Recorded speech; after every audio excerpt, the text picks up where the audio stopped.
Hi, everyone. Paige Brooks here. I'm president of the Restoration Institute, and we're here with Alan Cross, who's one of our fellows with the Restoration Institute, talking with him about the blog that we posted. And Alan has done so much work in the area of advocacy from a gospel perspective for very key issues that we've got going on, of course, in our country right now, mainly in immigration. And Alan has had the opportunity to speak to so many people in front of churches, and God has really given him a great platform where he's able to literally walk the halls of Congress and be able to advocate for some of these issues, even in the halls of Congress. And so, Alan, thanks for joining us and being able to do this, and appreciate you being able to contribute this article and also be a part of the fellowship for the Institute. So thanks for being here. Appreciate it. Yeah, thank you for having me, Paige. Really, and grateful to be a part of the Institute. I'm excited about what we're doing and about your vision for this, and look forward to continue to be able to contribute and help. Yeah. Well, thanks. And so getting on to the article that you wrote. One of our heartbeats at the Institute, of course, is to equip churches from a gospel perspective to address some of these issues in society. And so we're coming at this from the perspective of that churches should be engaged and should do this from a biblical and a gospel perspective. But particularly on this issue of advocacy, there's a lot of hesitation probably in churches of wanting to do this. We have this idea that, we don't need to be involved in politics or any of the touchy subjects today, like immigration that you've been in.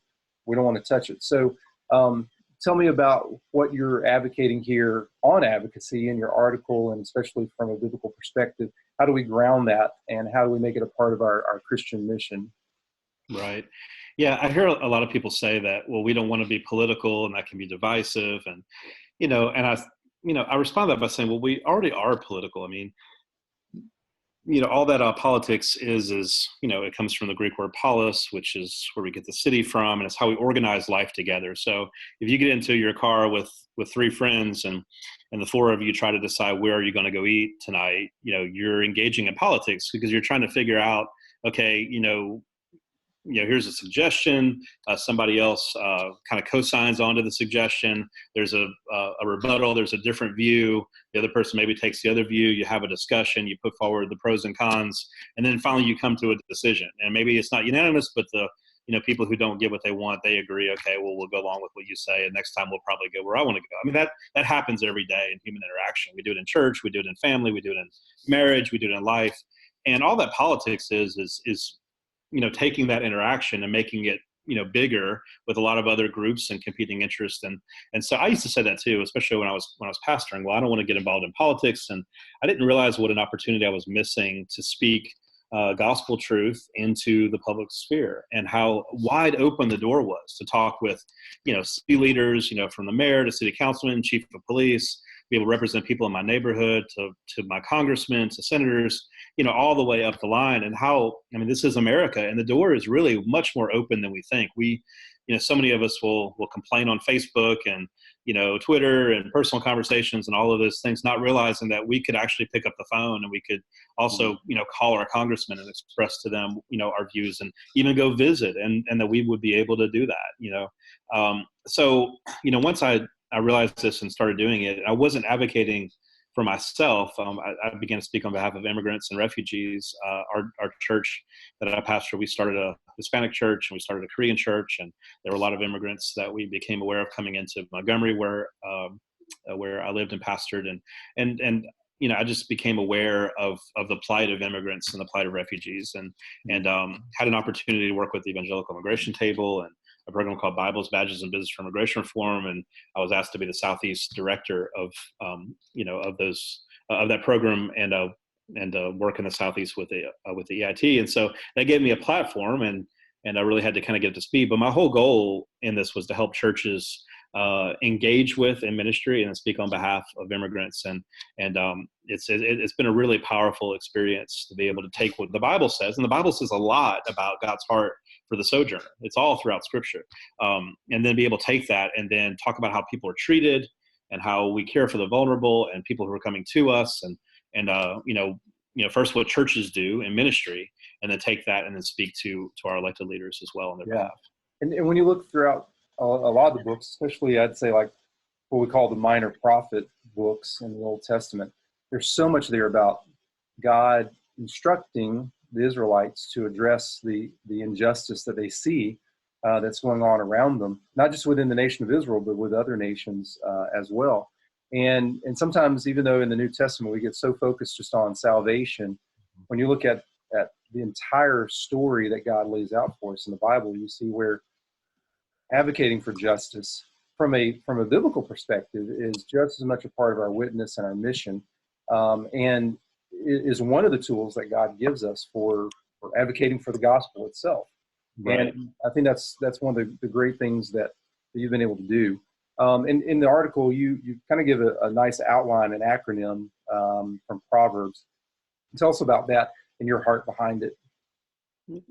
Yeah, I like to, whenever I'm speaking on this, I'll ask, if I'm speaking with a church, how many of you want to be a Proverbs 31 person, and people, think about, the excellent wife or the excellent woman in Proverbs 31. That's kind of shorthanded evangelical circles for the godly woman. And so when I say that, people are a little bit confused, and the women kind of laugh and roll their eyes, and the men are, kind of, elbowing their wives and things like that. But then I say, actually, this is for all of us. And what I mean is Proverbs 31, 8 and 9, which says that we're to speak up for those who cannot speak for themselves, for the rights of all who are destitute, to speak up and judge fairly, defend the rights of the poor and needy. And those are commands in Scripture that are to all of us.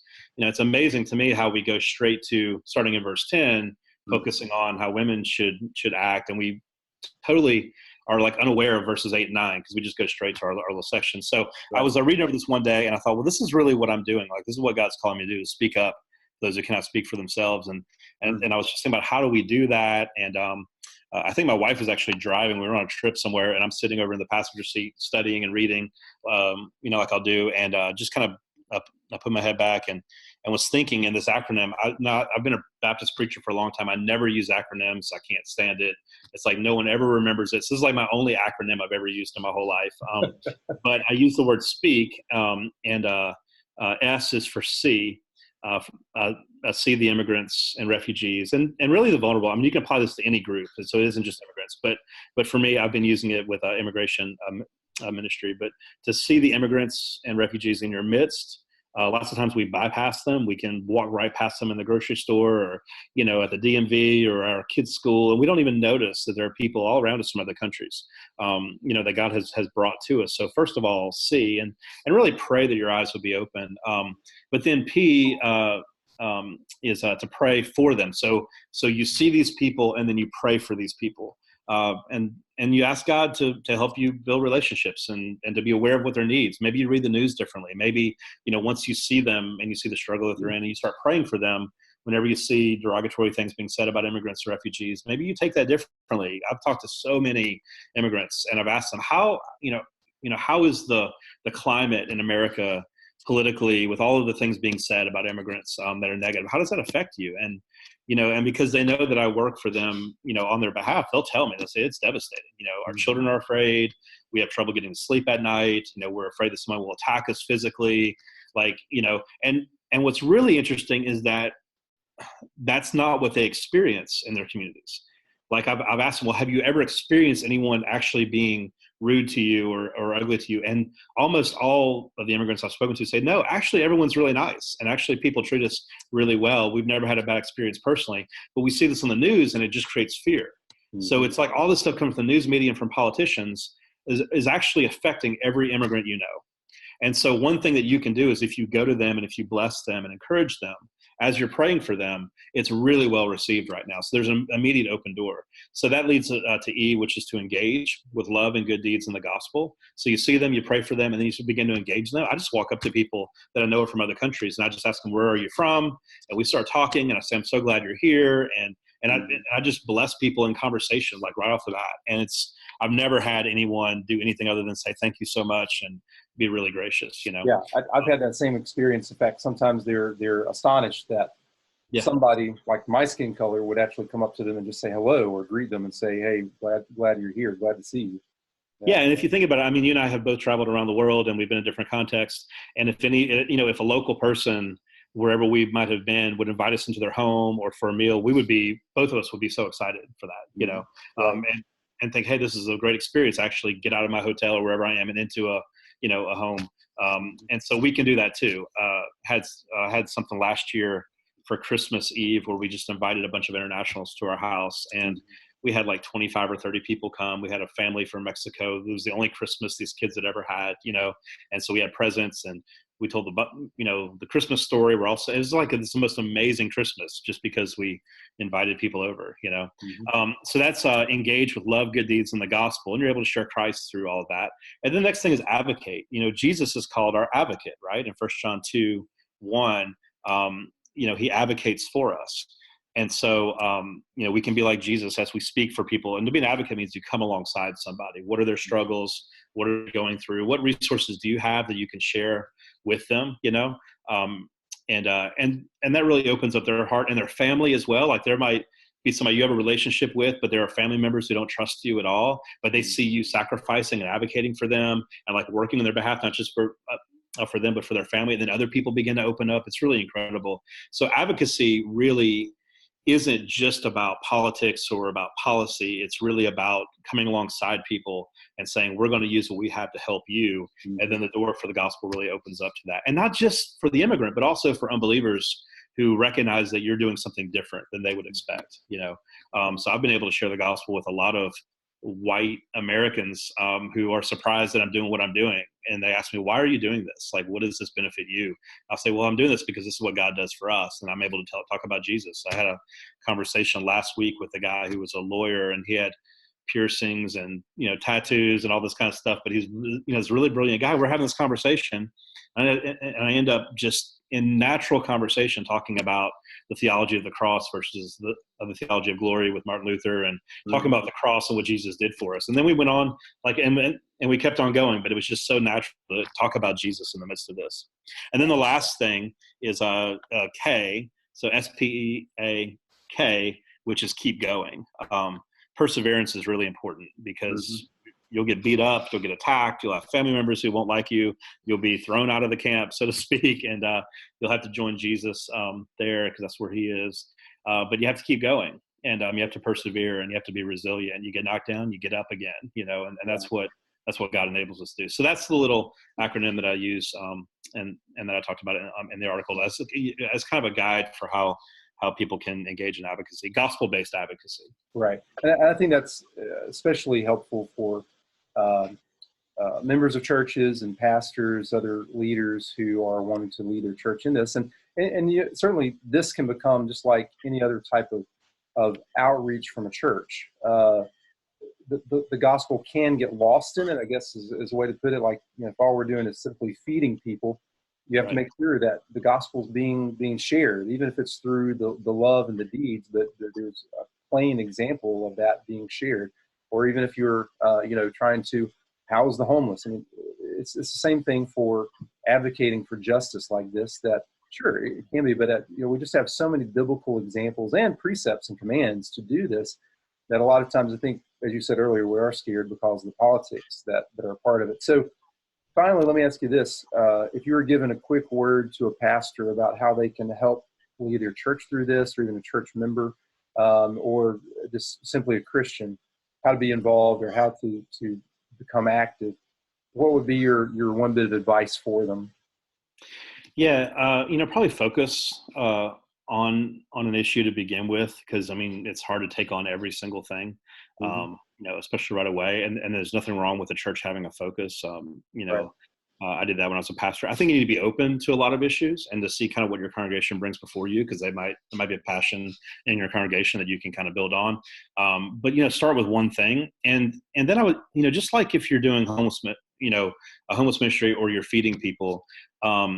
If you're only doing that as a platform to share the gospel, then that's going to come across pretty quickly. Like if you're not like actually feeding people decent food, but you're just trying to pass tracts and just go through the plan of salvation, it doesn't work very well. Yeah, so exactly. The same thing is true in advocacy. It's like actually learn the issue. Like, I mean, I study this all the time. Have some people in your congregation that they become experts in this from a Christian perspective. I mean, as a pastor, you can fuel the biblical support, but then, help them engage or encourage them to engage to become policy experts, which can happen. We have the internet. We have so many things you can read. If somebody's really passionate about it, I've become a policy expert on immigration, and I study it constantly. There's so much more I don't know, but like, I can talk about this now. That's needed. And so that way you're doing good advocacy work on the issue. You're not doing anything shoddy. It's not like, well, I mean, you're not trafficking in bad information, how to give accurate views on things, and you're able to educate. And then from that perspective, then you're able to speak to why we do this, because this is God's heart. And then everything needs to line up with what God's heart is for people. And it's just, so you're doing public theology all the time and you're working through this. It's something that's very doable. It's something that anybody, any church can engage in. And I think our politicians, I can tell you this, there's a wide open door with politicians to hear from pastors and churches. If I have a group of, you've been with me to Washington, D.C. Right. You've seen the wide open door we have. If I have 3 or 4 pastors that want to go talk to congressmen, we'll get in with anybody. And they want to hear from you because you represent people and you lead people, and that's what they're doing. So I would highly encourage it from a biblical perspective to engage in this. Yeah, that's great. Well, Alan, again, thanks for all the work you're doing, and especially helping to lead this topic within the Institute, because I think it's an area of growth for churches, and certainly equipping them and showing them how they can be an effective witness through this very vital issue. And should note certainly that we want legal processes for immigration, but at the same time to make it caring and just and merciful, just like we see God's commands all throughout the Bible for that, and use it as a great gospel witness. So and our role really is not to tell the government how to do every aspect of their work. Our role is to advocate for people. Yeah. So we ask the government, as you're doing your work on border security, as you're doing your work on rule of law, as you do all that, please keep in mind these families. Please keep in mind the children. Please think about the humanity of the people you're working with. And if we can just stand there and say that, and like a lot of times people ask me, well, what do you do about this? And how do you solve the border? And look, I don't have an answer for every single thing, nor am I required to. But I do know these are people made in the image of God. Right. I do know that people have worth and value. So I'm going to stand here in this place. I'm going to remind every politician that they are dealing with people and not numbers or products or whatever. And as they come up with their solutions, they need to keep that in mind. And then as I do that, I'm going to pray for those people. I'm going to share Christ with those people. We're going to go to the border. We're going to welcome refugees, and we're going to do all the gospel work and the ministry work. And then we're going to speak for them as well. And so, as I do that, a lot of the objections tend to fall and say, well, that makes sense, and we kind of keep working from there. Exactly. That's a good word. Good word. Well, thanks, Alan, for joining us. Really appreciate it. And God bless you and all the work you're continuing to do. Yeah, thank you very much. Thanks. And appreciate you too. Thanks, Paige.